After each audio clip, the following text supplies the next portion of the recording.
I think that one's reality is a result of your intention and your attention. It's through spiritual practice that I've recognised that my own impermanence, my own irrelevance, the fact that I'm just a person shuffling through life, I ain't really no different now from when I was a little kid. And all I want really is that I don't want that feeling in my stomach that people are being treated badly. I don't want a feeling that people are being exploited. People need to live spiritual lives, all of us. I'm a person, and it's good to have access to the infinite consciousness that is available to all people, but through the five senses is delineated, keeping us trapped on a material plane. We think reality is what we can apportion through the limited instruments of the senses, but reality is of course far beyond that. Spiritual data, we don't have the correct instruments to receive it, and we live primarily in the realm of the senses. Anything that we're describing through science, we're describing through the prism of the five limited senses. Our eyes can only see between infrared light and ultraviolet light. There's light bouncing around everywhere. Our ears can only hear a tiny decibel range, can't hear the noise of a dog whistle, can't hear any high-pitched frequency sounds.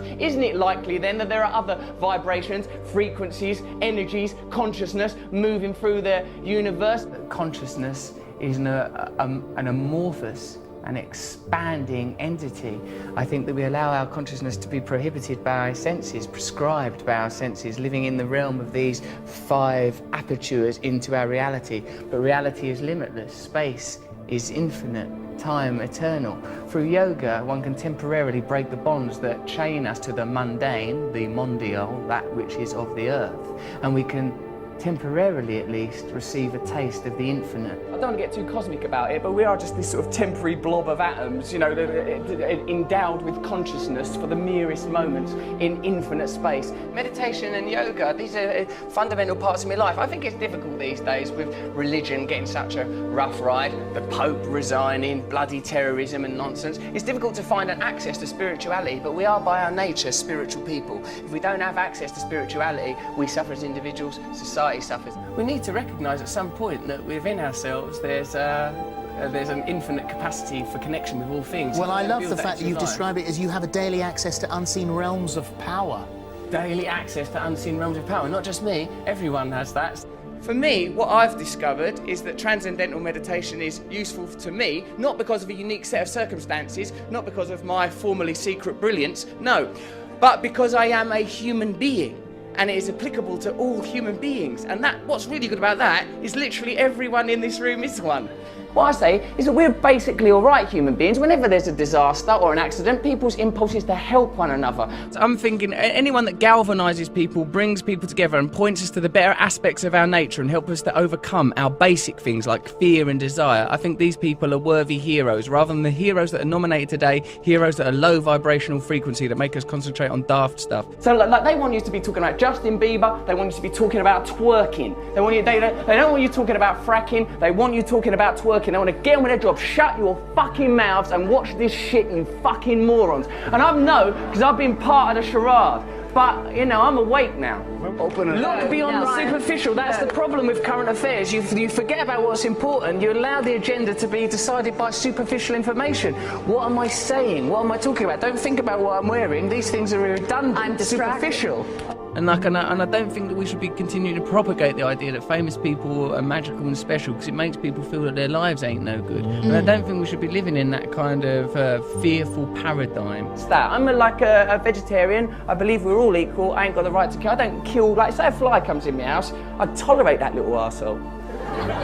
Because I feel like he's a fly, he's just on his journey here through life. When I'm meditating or praying, I say the infinite creative force that brings into being all phenomena and guides all life, I say, can you move through me? And things that actually work, you sort of treat them, you sort of shirk them off as if, like, you know, as if you owe them money and you don't, oh no, I've got to avoid yoga and meditation. They've been portrayed quite brilliantly by the mainstream as sort of somehow luxury, into luxury, or artificial, or superficial. It's absolutely integral. It's absolutely the most authentic thing, more real than any of us. If people are happy, they're happy. They don't need it. If there's not a problem, there's not a problem. But I think if people have some sort of yearning or dissatisfaction or some itchy irritability, then it might be because they're not looking in the right direction for a solution, and that they should look within, and that within them there is a limitless, infinite capacity for bliss through connection to higher things. You cannot define yourself in reference to other external coordinates. You must define yourself internally with your relationship with a higher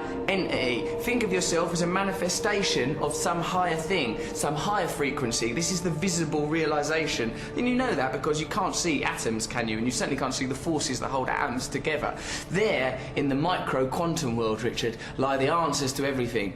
We can't understand it with our logical, rational minds, but we feel it intuitively. Get yourself in alignment with that stuff and you beam like the sun. The dead human ape has fulfilled its potential. The dead human ape has not evolved for the last 10,000 years. These are the achievements of the dead human ape. Now we must transform, become enlightened, so that we can access the next realm of consciousness necessary for our evolution. Right. So I think we elect to ignore the spiritual at our own, and it causes a deficit for ourselves and for our culture and for our planet. I think that we are too easy to identify ourselves as individuals. That idea is fortified daily through, as we said before, the stimulation of primal desires, that which anchor us to the self, and we ignore that we're here for such a short while, that we're all basically the same as one another, we're all connected to each other, and we have a collective responsibility to. Look, God is not something that's about thinking you're better than someone or a reason to have a war with someone. It's that within us, beneath and beyond our identity as human beings, driven by fear and desire, defined by the realm of the senses and the material self, which is transitory, there is a divine self that is connected to all living things, that isn't part of an infinite source of creativity. You could probably describe that using quantum physics or science if you want.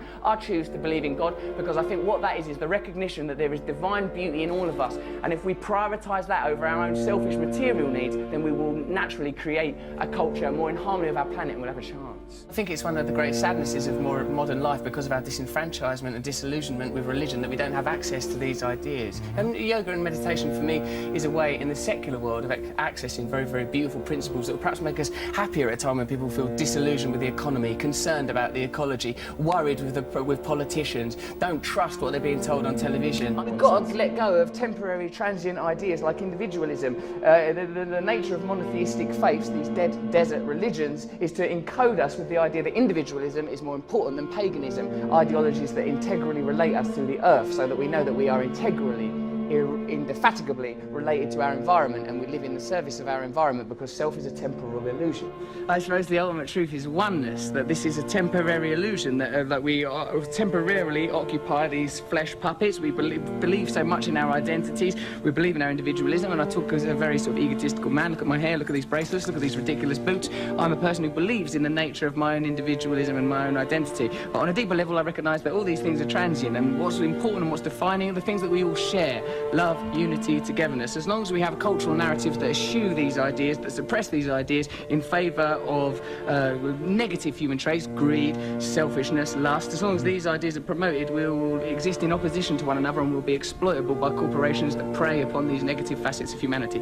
The line between good and evil runs not between cultures, religions or creeds, but through every human heart. So I recognise in myself the capacity for selfishness, for lustfulness, for egotism, and because I recognise these qualities in myself, I would prefer a culture that didn't celebrate, exacerbate, stimulate the most negative aspects of our species, inculcate them, reward them financially, till we get to a kind of a cultural hysteria where we're destroying the planet. The reality is there is one planet, there is a certain amount of people on the planet, there are a certain amount of resources on the planet. None of them things are going to last forever, so we need systems in place that acknowledge the reality, not systems that benefit elites, but systems that acknowledge the reality.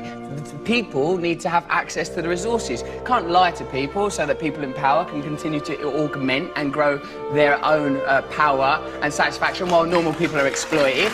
We need systems that get the resources to the people while respecting the planet. Any system that's detrimental to the planet or detrimental to the people because it helps one or two bods, fuck it off.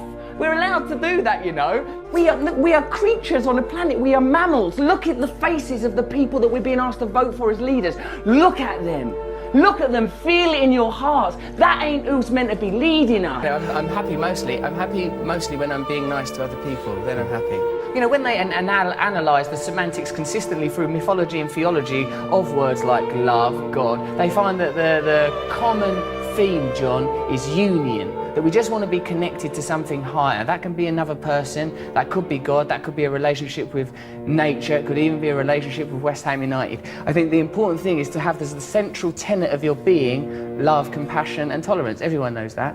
What it felt to me was like the dissolution of my idea of myself. Like, I felt like separateness evaporated. I felt this tremendous sense of oneness. I find it, I'm quite an erratic thinker, quite an adrenalized person. And like, but what, through meditation, I felt this sort of beautiful serenity and selfless connection. You know, my sort of tendency towards selfishness, I felt like, I felt that kind of exposed as a superficial and pointless perspective to have. I felt a very relaxed sense of oneness. I felt love.